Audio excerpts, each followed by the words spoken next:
Josh Gordon wasn't just talented, he was unstoppable. A freak athlete with the speed of a sprinter and the hands of a legend, he was supposed to dominate the NFL for years. He led the league in receiving yards in 2013, but instead of more highlight reels and championships, his career became a cycle of suspensions, failed substance tests, and wasted potential. How did one of the most gifted wide receivers of his generation throw it all away? This is the rise and tragic fall of Josh Gordon. Before Josh Gordon was burning NFL cornerbacks, he was just a kid from Houston trying to find his way. Born in 1991, he grew up in a city where football is practically a second religion, and lucky for him, he was built to play it. Tall, fast, and with hands that seemed designed to catch anything. In high school, he played both football and basketball because, well, why dominate one sport when you can dominate two? But even back then, trouble had a way of finding him. He had a couple of run-ins with school suspensions and even a minor incident with the law. Nothing major, just the kind of mistakes teenagers make when they think they're invincible. The problem? Gordon actually was invincible on the field. Coaches overlook the red flags because, let's be honest, when you're that good at football, people tend to give you extra chances. His talent got him a spot at Baylor University, where he was supposed to become a college football superstar. Instead, it became the place where his problems really started to catch up with him. But hey, we'll get to that soon enough. Freshman year, Gordon didn't see much action, just one catch for 7 yards. Not exactly an earth-shattering debut, but Baylor had future Heisman winner RG3 at quarterback, and there was plenty of time for Gordon to grow into a bigger role. Coaches saw him as a project with insane upside. Off the field, no major issues. So far, so good. In his sophomore season, Gordon started to show why people were so high on him. He put up 42 catches, 714 yards, and 7 touchdowns, averaging 17 yards per catch. This wasn't just a good season, it was Baylor's version of a coming-out party. Josh Gordon wasn't just a deep threat, he was a nightmare for defenses. He had size, physicality, and could outrun defensive backs like they weren't even there. Opposing coaches knew his name, NFL scouts started circling it, and then, just when things were looking up, the first big mistake happened. In October 2010, Gordon and a teammate were arrested after being found asleep in a Taco Bell drive-thru. Police found marijuana in the car, and just like that, Gordon's first official off-field incident was in the books. Now, a college kid getting caught with weed isn't exactly headline news, but for NFL scouts, this was the first warning sign. Is he mature enough? Can he be trusted? Does he really love football? All the classic concerns started bubbling up. By 2011, Baylor had a real shot at making noise in college football, and Gordon was supposed to be a major part of it. Instead, he never played another snap for the team. That summer, he was suspended indefinitely after failing a drug test for marijuana.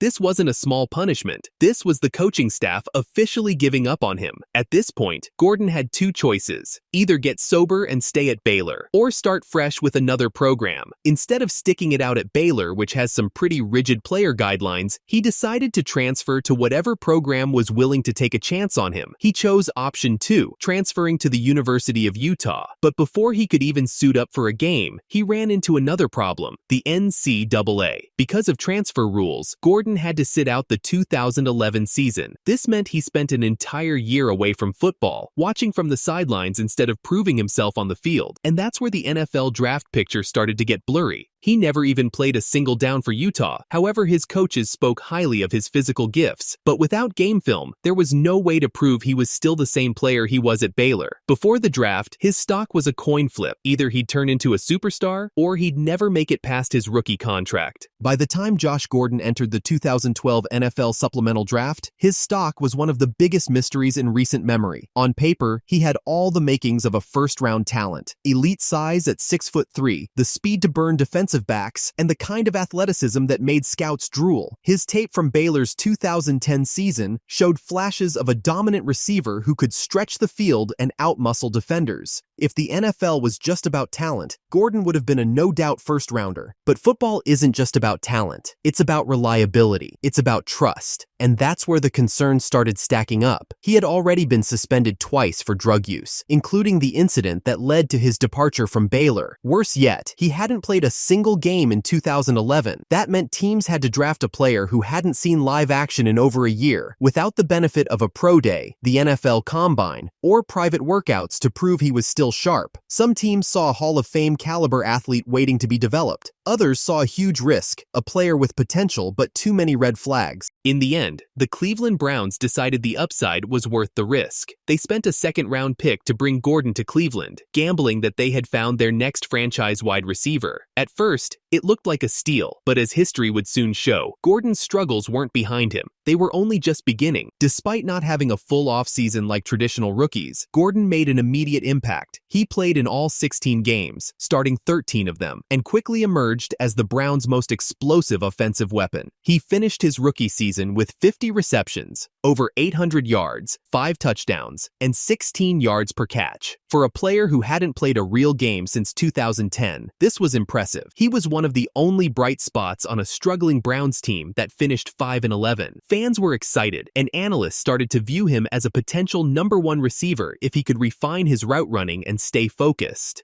The game that truly put Gordon on the map came in Week 5 against the New York Giants. The Browns ultimately lost 41-27, but Gordon stole the show with only 2 catches for 82 yards and 2 touchdowns. It seemed like every time he touched the ball, there was a huge chance for an explosive play that could change literally everything. Both touchdowns were deep ball bombs, showing off his ability to stretch the field and blow past defenders. His first score was a 62-yard catch, where he torched Giants cornerback Corey Webster and caught a perfect pass from quarterback Brandon Weeden. His second touchdown was another 20-yard strike, proving that his deep threat ability was already one of the best in the league. By the end of 2012, Gordon had silenced many of his critics. He was one of the best rookie receivers in the NFL, finishing second among rookies in receiving yards, behind only Ty Hilton. He looked like a future Pro Bowler, a receiver who could take the top off defenses and carry a struggling Browns offense into the future. But there was always that lingering concern. Could he stay out of trouble? Could he keep his head on straight? The Browns and their fans were hopeful that his past was behind him. Unfortunately, that hope would not last long. Josh Gordon's biggest battle wasn't against NFL defenses, it was against himself. The next season didn't start on a high note. Before Gordon even played a snap, the NFL suspended him for the first 2 games for violating the league's substance abuse policy. It was the first major sign that his off-field issues weren't completely behind him. He insisted it was because of codeine in his cough syrup, but for many, it was a troubling reminder that Gordon's biggest battle wasn't on the field, it was off of it. Once he returned, however, he played like a man possessed. In just his second game back, he torched the Minnesota Vikings for 10 catches, 146 yards, and a touchdown. It was clear he wasn't just a big play receiver, he was a complete weapon who could dominate defenses in multiple ways. He could outrun defensive backs, outjump safeties, and overpower corners. No one could stop him. Then came the stretch that turned him from an emerging star into an NFL legend. Over the course of weeks 12 and 13, Gordon became the first player in NFL history to record back-to-back 200-yard receiving games. First, he went off for 237 yards and a touchdown against the Pittsburgh Steelers, even though the Browns were blown out. The very next week, he torched the Jacksonville Jaguars for 261 yards and 2 touchdowns, breaking his own franchise record for single-game receiving yards. He was doing this on a Browns team that was cycling through Brandon Weeden, Jason Campbell, and Brian Hoyer at quarterback, none of whom were anywhere close to elite. It didn't matter. Gordon was so good that it didn't matter who was throwing him the ball. By the end of the season, despite missing 2 games, Gordon led the entire NFL with 1,600 receiving yards, averaging 117 yards per game, one of the highest marks in league history. He finished with 87 catches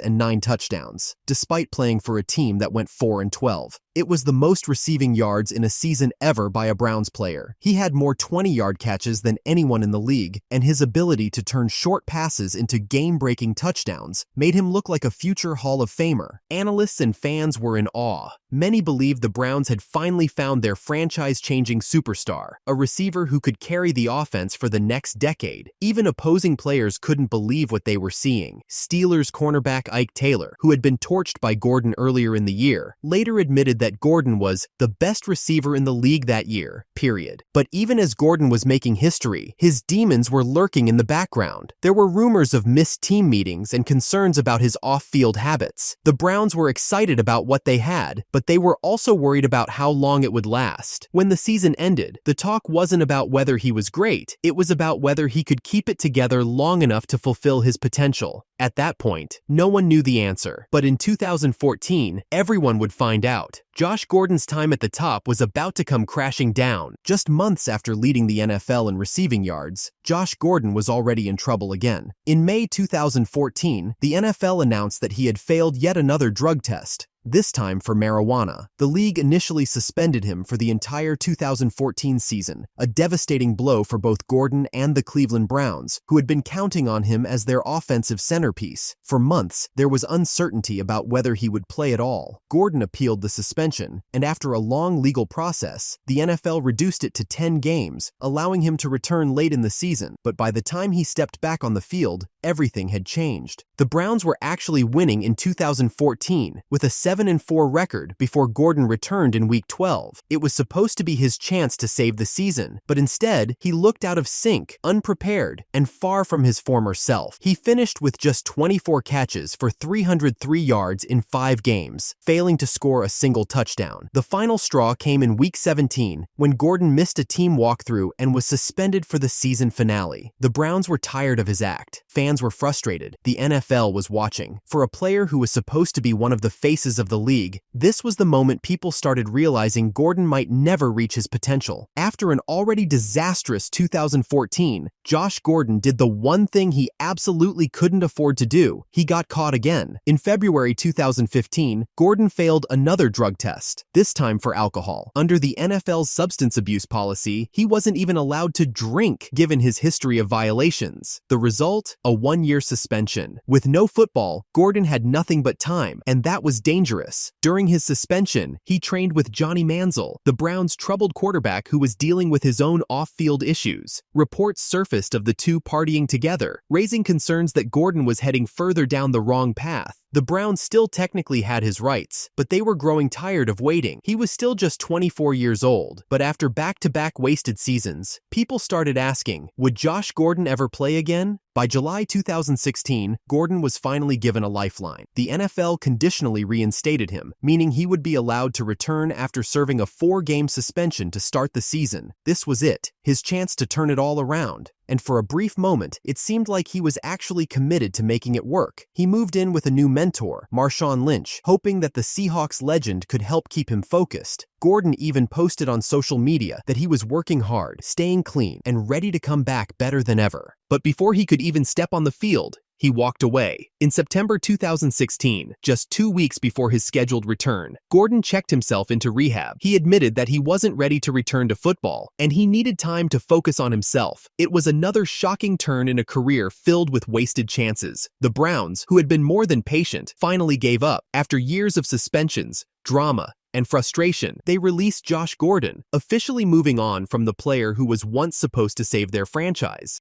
The Cleveland Browns finally had enough of waiting on Josh Gordon. After years of patience and countless chances, they decided to move on. In September 2018, the Browns traded Gordon to the New England Patriots for a 5th-round pick, sending him to a team that was the complete opposite of Cleveland, a winning organization with a strict culture and the greatest quarterback of all time, Tom Brady. For a few months, it looked like this might actually be the perfect fit. Gordon stepped into the Patriots' offense and immediately became one of Brady's favorite targets. He provided a deep threat that the team desperately needed, finishing the season with 40 catches, 720 yards, and 3 touchdowns in just 11 games. He had multiple 100-yard games, including a dominant performance against the Green Bay Packers on Sunday Night Football, where he torched the defense for 130 yards. Fans thought Bill Belichick might be the one to finally keep him on the right track. The Patriots believed in him, and Brady personally vouched for him, saying he loved working with Gordon.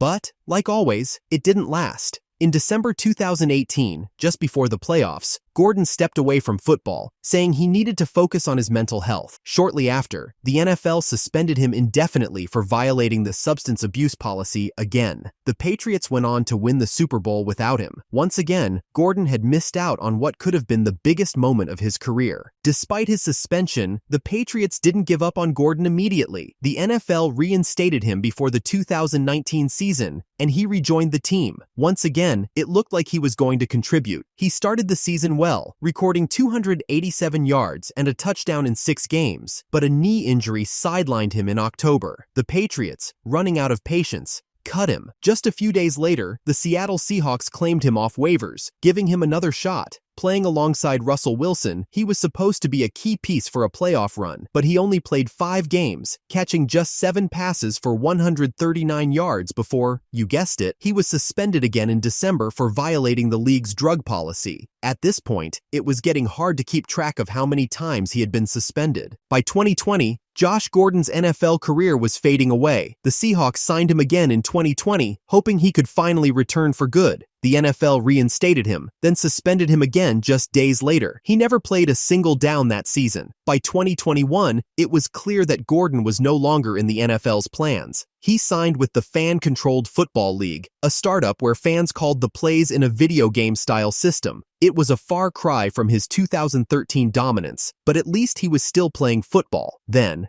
out of nowhere, the Kansas City Chiefs gave him another shot. In September 2021, Andy Reid and Patrick Mahomes took a chance on Gordon, hoping he could provide depth for their high-powered offense. But it was clear that the Josh Gordon of old was gone. In 12 games, he caught just 5 passes for 32 yards and 1 touchdown. The Chiefs barely used him, and by the playoffs, he was completely out of the lineup. He had gone from being the best receiver in football to a non-factor on a championship contender. After failing to make an impact with the Chiefs, Gordon was released in August 2022. At this point, it was clear that his NFL career was over, but he still wasn't ready to quit football. In 2023, he joined the XFL's Seattle Sea Dragons, trying one last time to show he could still play. To his credit, he put up some solid numbers: 38 catches, 540 yards, and 4 touchdowns in 10 games. It wasn't the NFL, but it was proof that he still had something left in the tank. Despite this, no NFL team showed interest, and by the end of the year, Josh Gordon quietly faded away from professional football. Gordon's legacy is a complex one. Fans and analysts often reminisce about his remarkable 2013 season, where he led the NFL in receiving yards, showcasing his immense potential. However, his career was frequently interrupted by suspensions related to substance abuse, leading to extended absences from the field. These setbacks have made him a poignant example of unfulfilled potential in professional sports. Regarding future plans, Gordon has not publicly detailed specific endeavors post-retirement. His recent comments suggest a commitment to personal well-being and exploring opportunities that align with his journey of recovery and growth. That is the frustrating and tragic career of Josh Gordon, the man who had all the makings of a Hall of Fame player. If you enjoyed the video, then please be sure to subscribe so we can hit 1,000 subscribers, and also be sure to press the like button and leave a comment down below. If you enjoyed the video, then consider checking out our last upload about the NFL player who role-played as a kingpin